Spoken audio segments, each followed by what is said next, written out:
So today we want to cover the topic of debt elimination as we round off the subject or the area of foundation, okay, in your path to financial freedom. So if you've already done a plan with AllGen, we're going to recommend that you pull out your trail map, and you'll see that the consumer debt portion on your trail map is, again, the bottom piece of the foundation section of your trail map. If you haven't done a plan with AllGen and don't have a trail map, that's okay. You'll still get some good advice, even some tools to be able to help you eliminate your debt. But of course, we're always going to recommend that you go ahead and call us, email us, so we can get your trail map and your foundation plan established. So that being said, first let's define what is consumer debt, okay? So consumer debt is debt owed as a result of purchasing goods that are used for personal consumption. So it includes everything such as credit card debt, student loans, auto loans, personal loans, lines of credit. Okay, so all that is consumer debt. Typically, any debt that is not backed up by some type of potentially appreciating asset. Like real estate. Like real estate. So mortgage is not considered consumer debt, okay? Stocks, if you have, I mean, you can margin on stocks. I won't get too technical on that, but anything that's not backed by an appreciating or potentially appreciating asset is consumer debt, okay? So most people know that's credit cards, student loans, and cars, okay? So why is it so important to eliminate consumer debt? Okay, understand, consumer debt is one of the biggest obstacles to building long-term wealth. Okay, there's surveys that show some of the wealthiest people in this country, and they were asked, I think it was a 4 for 100, they were asked, you know, what are some of the suggestions and secrets to becoming wealthy? And over again, one of the top line items of their responses is stay away from debt. Okay, so debt is money that we call it bad money. Okay, it's money that's working against you. Okay, so you don't want any of that in your portfolio. Understand, you do have a portfolio. It may not be stocks, mutual fund, but your checking account, your savings account, that's part of your portfolio. Debt is part of your portfolio, and that's bad money. You want to eliminate that. Okay, and the sad part is the average household carries over $30,000 in consumer debt and spends 1 to 2 weekly paychecks a month in interest for these loans. Here's the thing, and you'll see some of these examples when Jason elaborates on how to get rid of debt, but understand that interest that is accumulating and compounding against you is deadly. It's lethal. Einstein quoted saying that compounding interest is the eighth wonder of the world. So credit cards, all these financial institutions understand this, and this is why they are very happy to have you get indebted and have that feature of compounding interest working against you.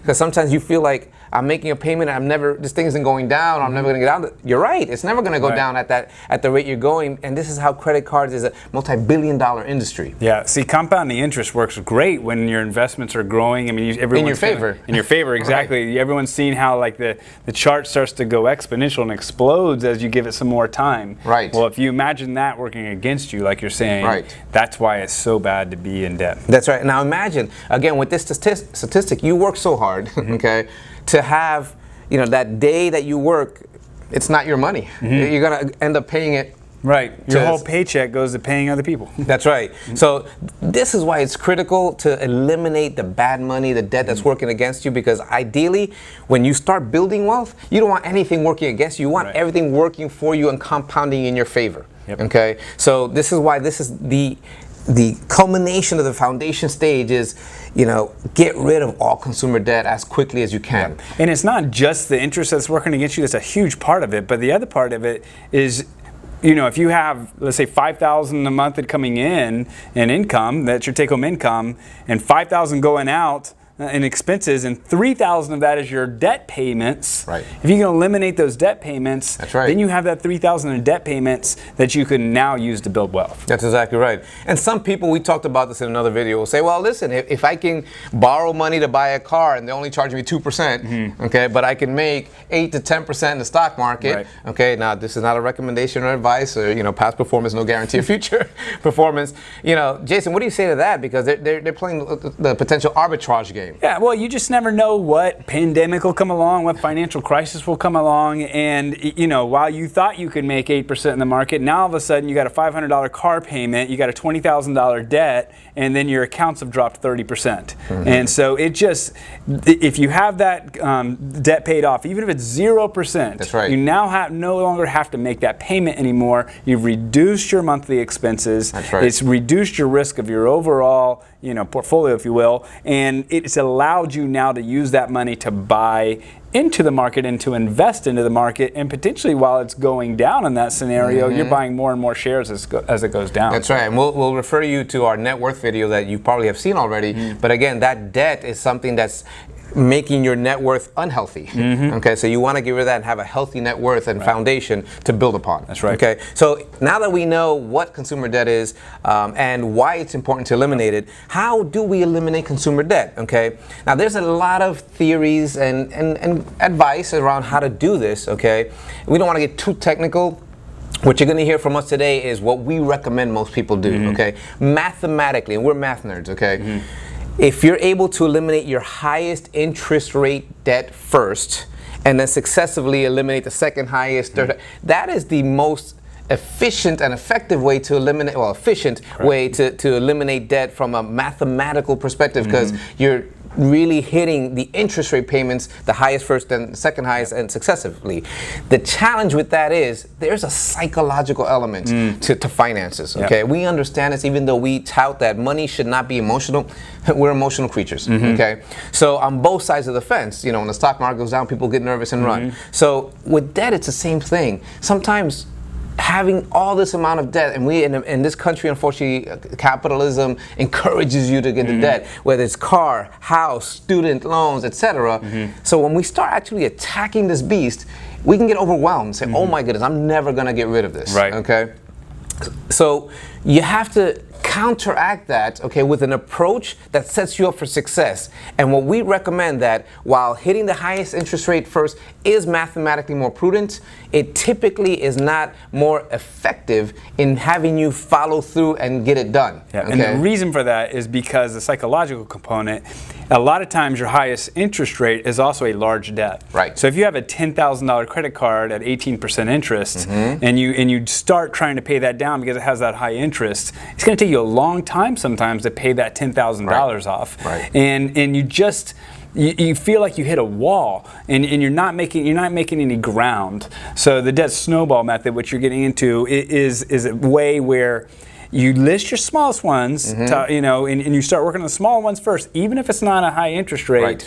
But it's just that knocking out that first one, you're like, yes, got it. Okay, on to the next one. That's right. Yes, got it. And you get those psychological boosts that keep you going through that difficult time. Yeah, a lot of success is about gaining momentum. Yep. Okay, and this is what this method, the debt snowball method, which you see on your screen, is all about. It's really about keeping you motivated. Okay, it's kind of like exercises, dieting, etc. If you don't see short-term wins, after a while you're like, it's deflating. But this method lists the smallest balance first, then the next, and successively. Okay.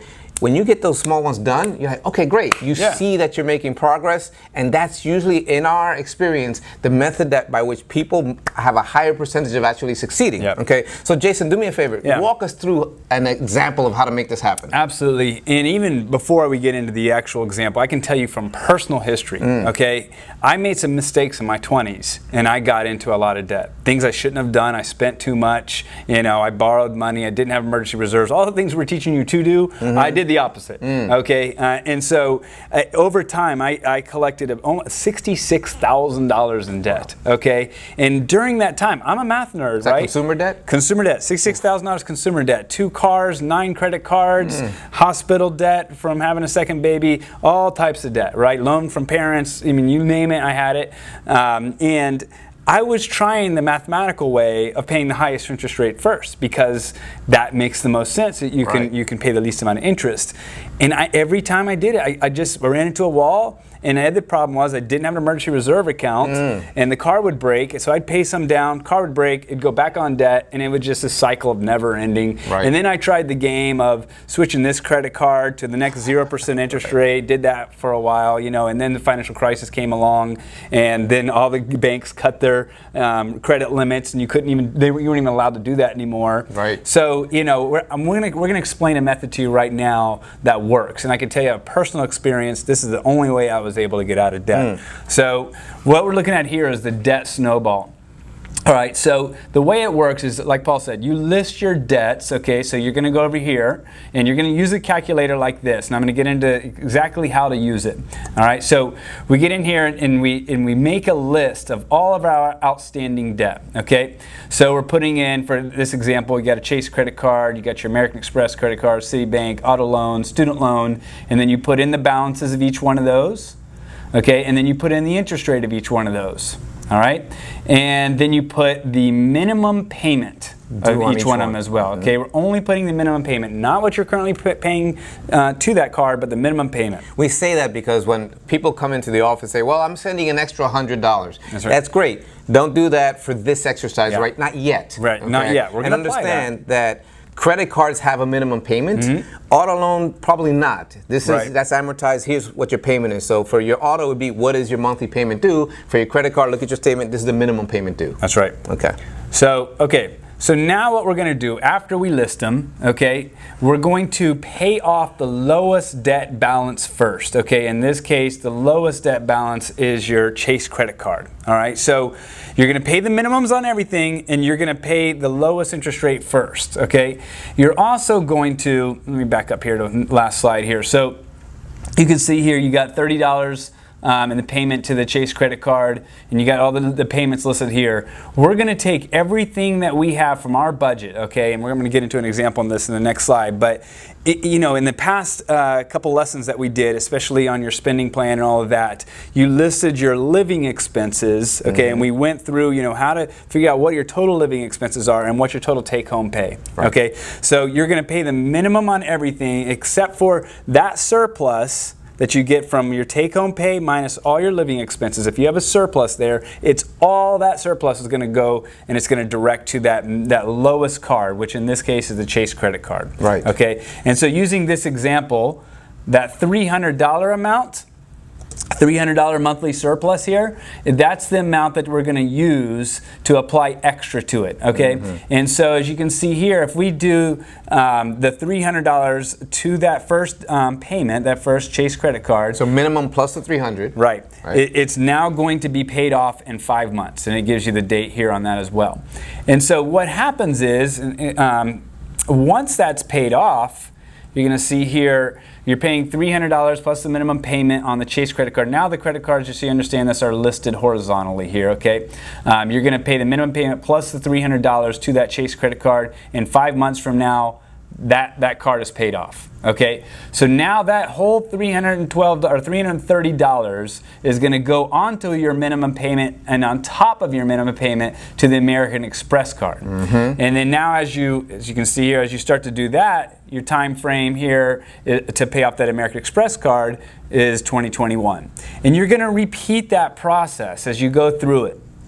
All right, and you're going to repeat that process. You can see for each debt, as you finish one, you're going to put that payment onto the next one, and then as you finish this next one, you're going to take both of those payments, apply it to the next one, and you're going to keep that process going the whole time, where on that last card, that last debt, you're paying $1,150 to that student loan, and then that's how the snowball builds. So you're doing each time you pay it off, you no longer have to make the payment on that card or that debt, and so you're applying that payment to the next payment, and it's just getting bigger and bigger, and that's where the term the snowball comes from. So you repeat all that process until it's now paid understand off. This example, you started off, if you recall, there was $38,000 or so of debt. Okay. Back.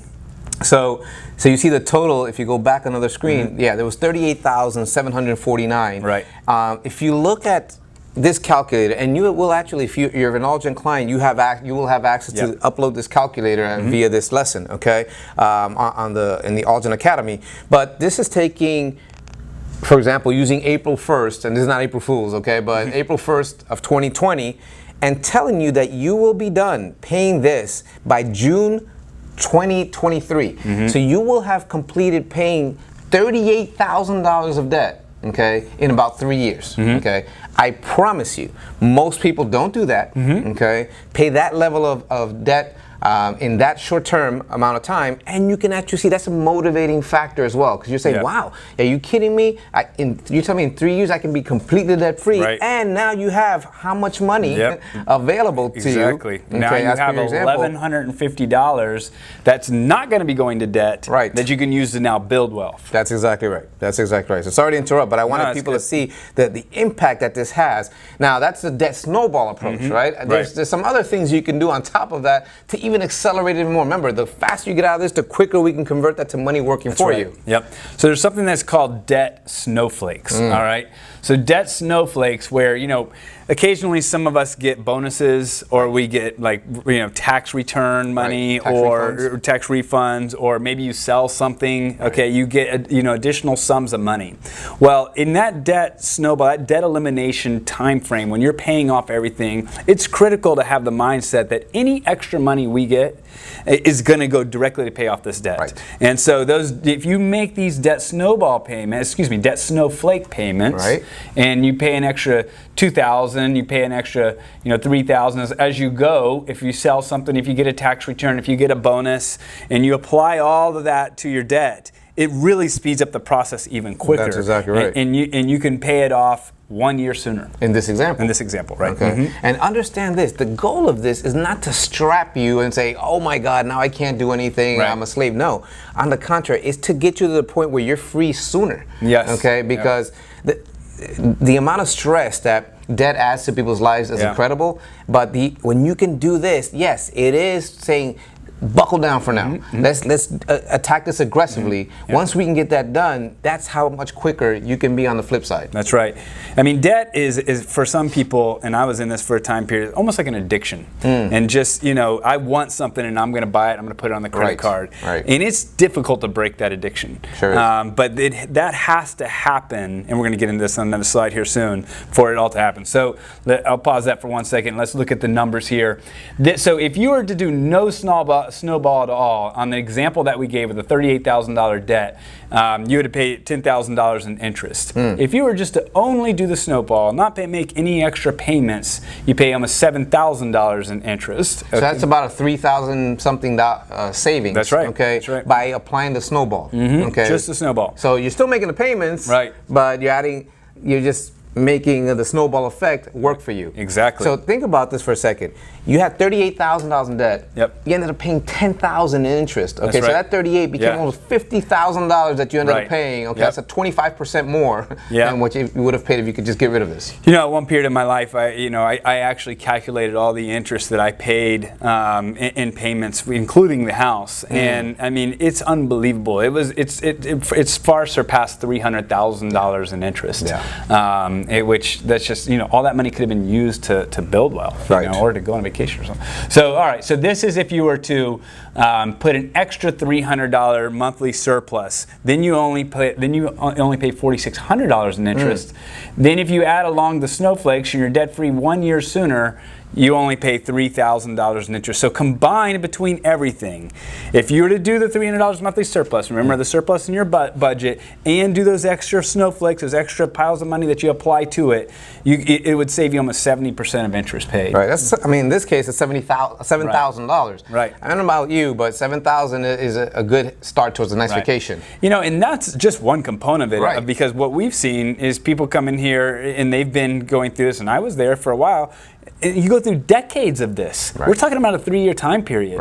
Imagine this over 3 decades of doing that. That's exactly right. Exactly right. So now that you've seen, and thank you, Jason, a real life example of how to make this happen, our recommendation of how to make this happen practical, it is critical that while you're doing this, you have to avoid new debt. That seems so obvious. I know. But it's critical because here's the deal. I had 9 credit cards, okay? I'm a certified financial planner, right? I don't say that to brag. It's just, it's actually the opposite here. 9 credit cards. I'm a CFP, graduated the business degree. It took me 12 years to figure out that if you don't have any credit cards, you can't gain any new credit card debt. So I personally had to cut up my credit cards. Okay, I went 8 years without any credit cards whatsoever, and completely debt free. And even the credit card I do have right now, pay off every month, and consistently. And so your mindset. Here's the thing with me, because this was pre being debt free, pre cutting up the credit card. It was so tempting. If I needed something, I could just swipe the card and I got it instantly. It was whether if it's vacation, whatever it was, and appliances that you need for the house, anything. Once I cut up all those credit cards, it eliminated, and I had to do this, I had to make this mental shift. It eliminated the possibility of borrowing for me. And I had to come to that conclusion mentally. And if you don't have the option to borrow, if you eliminate that as an option, what happens is you get really creative when you want to buy stuff. So you either have to say, no, I'm not going to buy it, I don't have the money, or I'm going to try to find a used version of whatever I'm trying to get to try to save a lot of money and get a really good deal.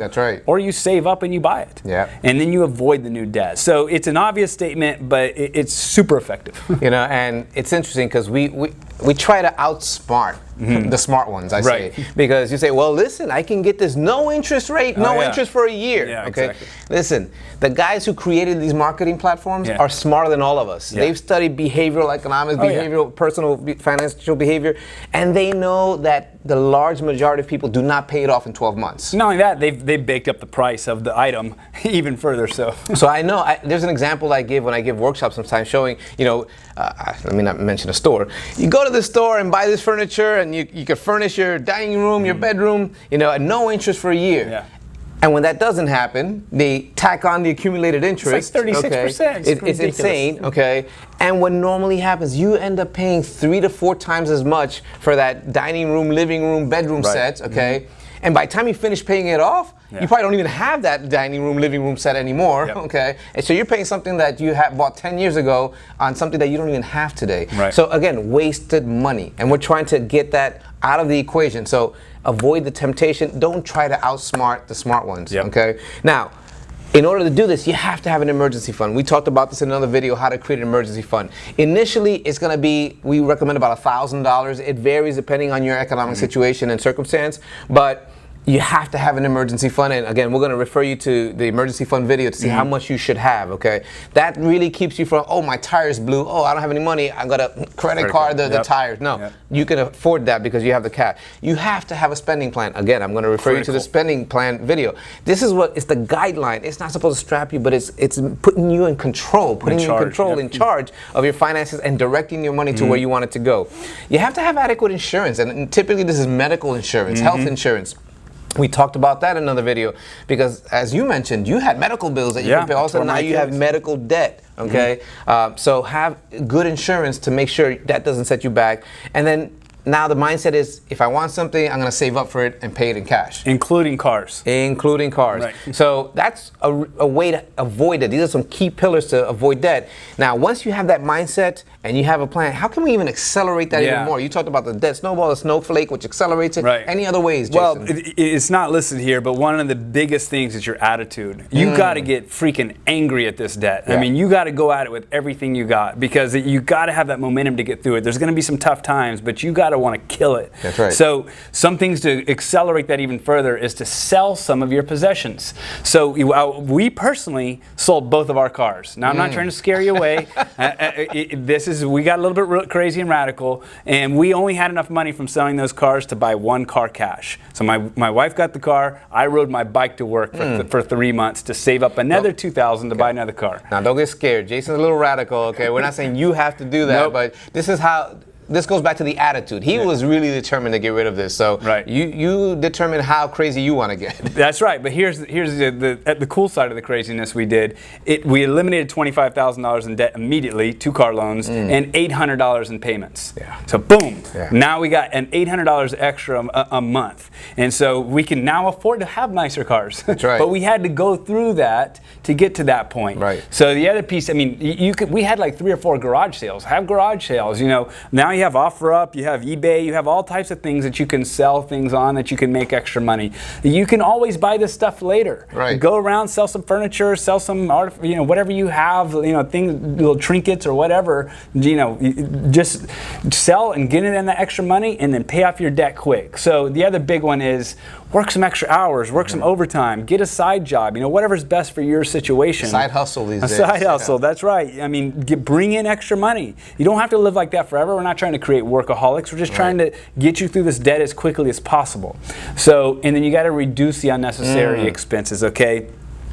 Sometimes that's gym memberships, that's subscriptions, maybe it's cable TV, a lot of things. Bring your lunch to work, all these things that you could do that can save you money definitely helps. The spending plan helps you know where those are. It's that extra cup of Starbucks every day, or that's right. Going out to eat every other day. So that's that right. Which is also hitting to the changing of the spending habits. Right. Okay, so it's not being loyal specifically to Starbucks. Maybe you make your own coffee. It could save you some money. Maybe you go to Walmart to buy your cereal instead of, and get 2 pounds worth of cereal, Costco or whatever, instead of, buying the fancy cereal at the store for 4 times, 5 times as much. So it's just trying to find those deals. So again, you get creative however you see fit, but it's about attitude and why. What is the goal of this? The goal of eliminating debt is to allows you to stop paying interest to someone else. And eventually, once you stop doing that, you start earning interest on your own money. You can start saving and building wealth. So only then can you progress towards financial freedom. So eliminate debt so you can then save for your financial goals,